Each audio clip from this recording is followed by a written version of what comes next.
What's happening, everybody? James Hancock here. There are a few things that put me in a better mood than when I get to report back that I have seen a kick-ass movie, one that'll be a strong contender for my top 10 of 2019, and possibly my top 5, depending upon how the rest of the year goes. After far too long an absence, director J.C. Chandor is back with a vengeance with the movie Triple Frontier, starring Oscar Isaac, Ben Affleck, Charlie Hunnam, Pedro Pascal, and Garrett Hedlund. The film is in limited release theatrically, but the good news is, no matter where you live, you're going to get to see it really soon on Netflix starting March 13th. If you haven't heard his name before, J.C. Chandor is the director behind the 2011 film Margin Call, as well as the 2014 film A Most Violent Year, a really underrated film that sadly got overlooked when first released. I never saw this film, All Is Lost, from 2013, but I'll be amending that slip on my part in the very near future. Triple Frontier was written by Mark Boal. I hope I'm saying that correctly. It's B-O-A-L. Boal, I'm not quite sure. But his screenplays include the Kathryn Bigelow films The Hurt Locker and Zero Dark 30. Now, originally Kathryn Bigelow was attached to direct this movie, and it's a project that went through a legit game of musical chairs for several years before finally being made.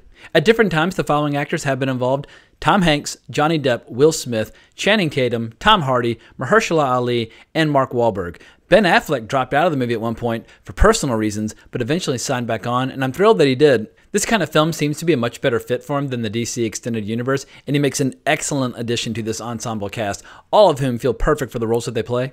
The premise is pretty straightforward and presents a classic scenario that I've always enjoyed, where you have a bunch of guys on a mission together. This is the kind of territory that was thoroughly mined and explored in the 1960s and 1970s by directors like Robert Aldrich or Sam Peckinpah, Don Siegel, Richard Brooks, John Sturges, the kind of movies that I watched in a loop with both my dad and stepdad, creating some of my favorite childhood movie memories.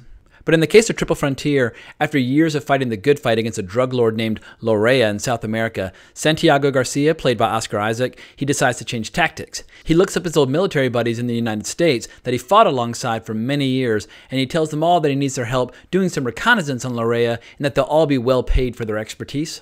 His friends, who are played by Affleck, Pascal, Dunham, and Hedlund, they all have their fair share of lingering injuries, financial woes, not to mention some PTSD, but they all miss the camaraderie of their old unit and that incredibly addictive sense of purpose that they shared while fighting alongside one another. As it turns out, Oscar Isaac's character has a slightly different plan in mind, one where they will assassinate Lorea and steal his fortune as a way of getting compensated for their many years of service. Initially, the plan seems so simple, and the movie is absolutely exhilarating as they get to work. But as their plans start to go awry, and injuries start to accumulate, and the challenges become increasingly difficult to overcome, and the characters are forced over and over again to cross into ethical gray areas, the movie becomes this fascinating character study about fundamentally good men trying to cling on to their integrity, their friendship, and as much of the cash as possible, all while trying to successfully complete an increasingly impossible mission. The tension and the suspense in the theater had an almost physical presence. I kept reminding myself to exhale and to unclench my sweaty fists. One poor idiot behind me kept murmuring and wheezing whenever the excitement became a little bit too intense, but I decided to leave him alone and just let it be part of the show. But this is one of those movies where the writing and the performances were so strong that I actually spoiled a lot of the movie, wondering cynically when the movie would finally drop the ball. That moment never came. I'll admit that the movie is a little on the long side, and I got a little weary from climactic scenes that turned out to be pump fakes, but overall, I was riveted from start to finish. And it doesn't hurt that this will likely end up being the most beautifully photographed action film all year, and whether the story is exploring the densest jungles of South America or the highest peaks of the Andes, the look of the film will leave you slack-jawed. Now, I hate that I even have to mention this, but in 2019, it is sadly worthy of discussion, but I was thrilled and relieved that the film never once delivered a sermon, nor delivered a lecture to the audience. The film has no agenda other than fantastic storytelling, and it's not trying to shove anything down our throats. It never tells us what to think, because the screenwriter and director know that if you tell a brilliant adventure story with interesting ethical challenges, the audience will be smart enough to come to their own conclusions.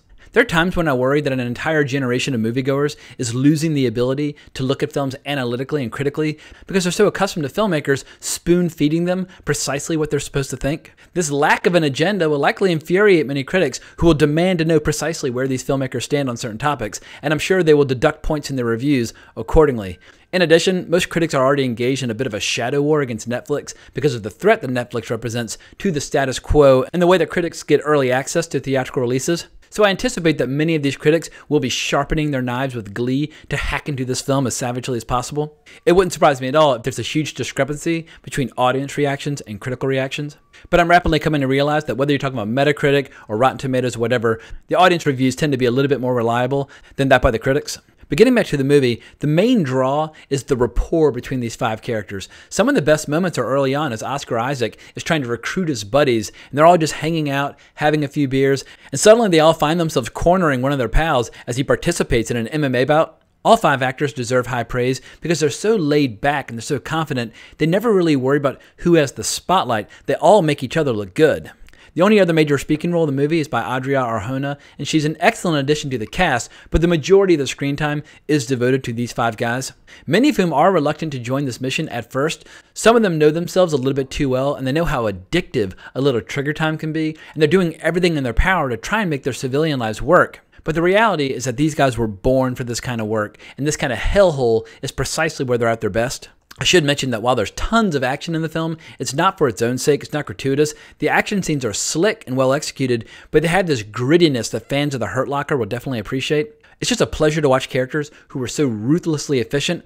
At one point, Oscar Isaac makes a point about going right through this village of armed teenagers, and we do not doubt for a second that they can do it. So if you probably gathered by this point, I'm a massive fan of this movie. In terms of the action, the acting, the writing, the cinematography, everything about this movie is absolutely on point.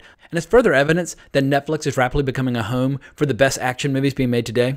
There are exceptions like the John Wick franchise, but if you take a movie like The Night Comes For Us last year, or now this, these are the kind of movies that the big studios are just not making anymore. If you look at Warner Brothers or Sony or Disney, they're making big PG-13 family-friendly movies. They're making cartoons, they're making superhero movies. They're interested in movies that you can build a business around or a franchise around. They're completely uninterested in this kind of content. So I'm giving a huge high five to Netflix for getting behind this kind of project. In any event, I think I'm going to wrap this video up. So if you want to talk to me about action movies or whatever, you can find me on Twitter at Colbrax, and there's a link in the description below. And also, if you enjoyed this review, please consider giving my channel a subscribe. I would really appreciate it. But thanks so much for taking the time to watch my video. But more importantly, as always, onwards and upwards.